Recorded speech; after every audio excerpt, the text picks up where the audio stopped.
Halo teman-teman, kembali dengan channel ini atau channel saya Daniela, dan pada video kali ini kita akan bahas salah satu pertanyaan dari teman kita. Teman kita ini menanyakan soal kimia mengenai asam basa, yaitu asam basa Bronsted-Lowry. Jadi kalau misalnya kita lihat soalnya di sini teman kita mengirimkan dua soal ya. Untuk soal yang pertama itu perintahnya adalah label the acid and base and the conjugate acid and base in the following reaction.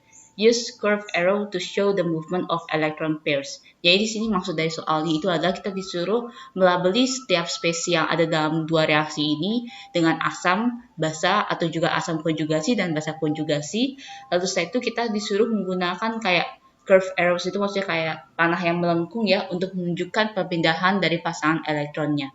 Dan kita langsung lihat saja untuk yang reaksi yang nomor A. Reaksi yang nomor A itu merupakan reaksi antara asam klorida dengan air ya. Jadi kalau misalnya kita lihat di sini HCl itu dia bereaksi dengan air dan dia menghasilkan dua ion, yaitu ion Cl- dan ion H3O+, ion hidronium. Oke, dan kalau kita lihat di sini, pertama kita harus tahu dulu untuk definisi asam dan basa menurut Bronsted-Lowry.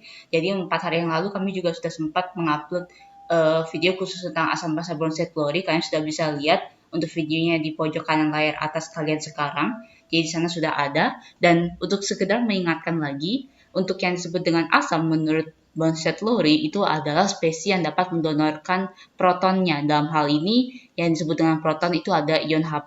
Jadi asam itu adalah spesies yang mendonorkan proton. Itu yang disebut dengan asam, seperti itu. Dan untuk yang basa, menurut definisi dari Bronsted-Lowry, itu ada spesies yang menerima proton. Jadi halnya sama juga dengan yang asam tadi, yang asam mendonorkan proton atau mendonorkan H+, dan basa itu adalah spesies yang menerima proton dari asam tersebut. Dan asam ini, karena dia mendonorkan proton, berarti otomatis dia akan hilang, maksudnya protonnya berkurang ya, dan spesies yang berkurang protonnya itu, spesies yang sudah berkurang protonnya itu disebut dengan basa konjugasi atau BK kita bisa tulis ya. Jadi BK itu ada spesies yang sudah kehilangan protonnya karena dia sudah mendonorkan protonnya ke spesies yang lain, begitu. Dan basa ini karena dia sudah menerima proton, berarti otomatis basa itu dia akan berubah menjadi AK atau asam konjugasi. Jadi asam konjugasi bisa saya bilang bahwa itu ada sebuah spesies yang sudah menerima proton dari asamnya, gitu. Nah, sesuai dengan definisi ini, berarti otomatis kalau kita labeli dengan asam basa maupun juga asam basa konjugasinya, untuk yang reaksi nomor A, kita lihat bahwa hanya itu HCl itu dia berubah jadi Cl- ya. Asam klorida dia berubah jadi Cl-, berarti otomatis hanya dia ngasih dari HCl ke H2O sebanyak 1. Jadi otomatis HCl yang mendonorkan protonnya, sehingga otomatis HCl itu bertindak sebagai asam, dan airnya karena dia menerima proton dari HCl, dia akan bertindak sebagai basa, seperti itu. Dan sebenarnya kalau HCl menurut teori Arrhenius juga sudah dibilang bahwa HCl itu adalah asam ya. Jadi langsung saja kita tulis bahwa HCl itu adalah asam. Dan setelah dia kehilangan protonnya menjadi Cl-, maka otomatis dari asam dia berubah menjadi basa konjugasi, dan H3O+ ini yang dari H2O ya, karena dia sudah menerima H+ dari HCl, maka otomatis dia berubah menjadi asam konjugasi, seperti itu. Dan ini tadi juga dibilang bahwa kita disuruh menunjukkan perpindahan elektronnya. Jadi kalau misalnya kita gambarkan struktur Lewisnya untuk masing-masing ya, anggaplah H itu kan dia kan berikatan kovalen tunggal dengan Cl, Cl-nya juga dia memiliki PeB, dan H2O juga dia O-nya memiliki PeB, ya kan? PeB yang ada di O ada sebanyak 2 pasang. Oke, dan karena O ini dia memiliki PeB, berarti otomatis dia menyerang yang H, dan otomatis elektronnya mereka bagi bersama itu akan dikasih semua ke Cl, sehingga otomatis hasilnya akan menjadi Cl-, karena Cl-nya sudah kelebihan elektron sebanyak 1 ya, ditambah dengan H3O+. Jadi O-nya dia sudah berikatan lagi dengan 1 H, tapi dia yang H yang lain masih tetap ya, dan dia masih memiliki 2 PeB, tapi di sini dia sudah kehilangan 1 elektronnya, sehingga dia jadi plus, jadi dia H3O+, seperti itu.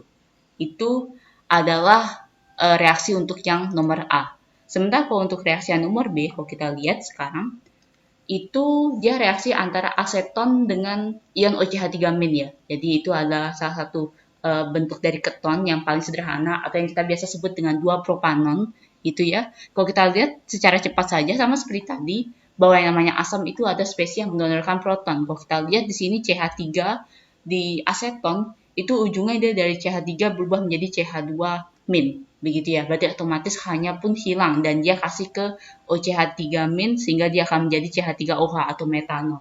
Jadi kalau dalam hal ini berarti yang menjadi asam itu ada si ketonnya, yaitu propanon. Kayak gitu, dua propanon ini, dan otomatis kalau dia jadi asam, maka ion OCH3- ini menjadi basa, dan waktu dia sudah kehilangan proton, maka dia akan menjadi basa konjugasi, dan OCH3- ini berubah menjadi metanol, yaitu asam konjugasi, seperti itu. Dan kalau kita tunjukkan perpindahan elektronnya, berarti otomatis kalau kita lihat sekarang, saya akan coba perbesar saja ya. C, rangkap 2, ini adalah H3C ya. Dan ini CH3-nya tak luaskan saja, CH3, C-nya mengikat H sebanyak 3 ya. Ditambah dengan OCH3, berarti C, sini H, sini H, sini H, dan sini O gitu ya misalkan ya. Ini dia negatif. Dan karena dia sudah di sini yang menjadi spesies yang kehilangan, spesies yang kelebihan elektronnya itu adalah OCH3- dan di sini O-nya sudah kelebihan elektron, berarti otomatis O-nya dia akan menyerang H, kayak gitu ya. Dan pasangan elektron yang mereka bagi bersama antara C sama H itu dikasih semua ke C, sehingga yang C ini dia akan jadi kelebihan elektron, dia akan menjadi seperti ini dia, C rangkap 2O, jadi H3C. Nah di sini dia sudah kehilangan H kan, dan dia kelebihan elektron dari yang H tadi, sehingga dia akan menjadi CH2, tapi di sini jadi negatif. Dan untuk yang OCH3-, dia karena dia sudah mengikat H lagi satu, sehingga otomatis dia akan menjadi seperti ini. OH, seperti itu ya. Dan dia sudah tidak bermuatan lagi, karena semuanya sudah dapat mengikat elektronnya sebanyak 8, seperti itu. Dan sekarang untuk yang nomor 2, itu pertanyaannya adalah which compound in each pair is the stronger acid. Jadi kita disuruh mencari di antara pasangan senyawa ini, antara A sama B ya, di sini ada 2 pasangan senyawa, maka di antara pasangan senyawa ini yang merupakan asam yang lebih kuat dibandingkan yang lain. Kalau kita lihat sekarang untuk yang nomor A ini dia membandingkan antara propana dengan etanol ya. Propana ini adalah CH3, CH2, CH3, ini propana dan ini adalah etanol. Sebenarnya kalau kita lihat di sini bahwa kedua soal baik A dan B ini kita sudah dikasih tahu nilai pKa maupun Ka-nya, jadi tinggal gampang saja. Kalau kita lihat bagi yang kalian sudah belajar tentang asam basa, yang namanya pKa itu hubungannya dengan Ka itu adalah min log Ka. Dan kalau kita lihat berdasarkan definisi asam basa bahwa semakin besar Ka maka dia semakin asam. Ya kan, semakin kuat asamnya, sifat asamnya dia semakin kuat dan dia mendekati asam kuat seperti itu. Dan kalau dia semakin kecil Ka-nya, maka dia semakin lemah asam tersebut, kayak gitu ya. Jadi kalau kita lihat di sini, karena dia Ka itu merupakan hubungan pKa sama Ka itu adalah pKa sama dengan min log Ka, jadi apabila Ka-nya dia besar, maka otomatis pKa-nya pun kecil, kayak gitu ya. pKa-nya kecil. Dan kalau misalnya dia Ka-nya kecil, maka pKa-nya besar, seperti itu. Dan hubungannya dengan tingkat keasaman, seperti yang saya sudah bilang tadi, bahwa Ka-nya semakin besar, maka dia semakin kuat asamnya. Berarti otomatis pKa yang lebih kecil, itu dia akan jauh lebih kuat asamnya ketimbang dengan pKa yang lebih besar. Ini lebih lemah dia asamnya.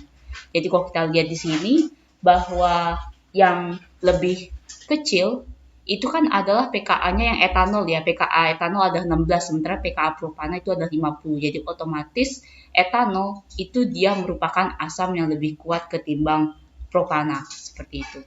Dan hal ini juga berlaku sama dengan yang B, kita bisa langsung menjawab pertanyaan yang B. Jadi dia membandingkan, untuk hal ini dia membandingkan antara fenol dengan toluena. Jadi ini adalah fenol dan ini adalah toluena. Nah, kalau kita lihat di sini bahwa ini juga sudah dikasih tahu nilai Ka-nya masing-masing, dan kalau kita lihat bahwa Ka fenol itu dia jauh lebih besar ketimbang Ka dari toluena, ya kan? Jadi fenol 10 pangkat min 10 dan toluena 10 pangkat min 41. Jadi otomatis kalau kita lihat berdasarkan penjelasan saya tadi bahwa fenol itu jauh lebih kuat ketimbang dengan toluena. Jadi dia lebih asam dia fenol itu ketimbang toluena, seperti itu. Nah, ini kita bisa jawab pertanyaan ini kalau misalkan sudah diketahui nilai KA ataupun PKA-nya. Tapi kalau misalnya tidak diketahui pun, kita bisa melihatnya berdasarkan strukturnya. Kalau kita lihat di sini ya, bahwa menurut definisi Bronsted-Lowry kan tadi sudah dibilang bahwa asam itu yang mendonorkan proton atau yang mendonorkan H+. Kalau kita lihat di sini antara propana sama etanol, otomatis etanol lebih mudah untuk melepas H+, karena di sana ada gugus OH, min OH kan. Jadi dia pasti akan jauh lebih mudah untuk melepaskan H+-nya ketimbang propana. Hal itulah yang menyebabkan dia sifatnya lebih asam ketimbang propana, karena dia lebih mudah melepaskan ion H+ pada etanol. Begitu juga untuk yang fenol dan toluena. Kalau kita lihat fenol dia juga mengandung gugus OH ya, beda dengan toluena dia mengandung gugus CH3.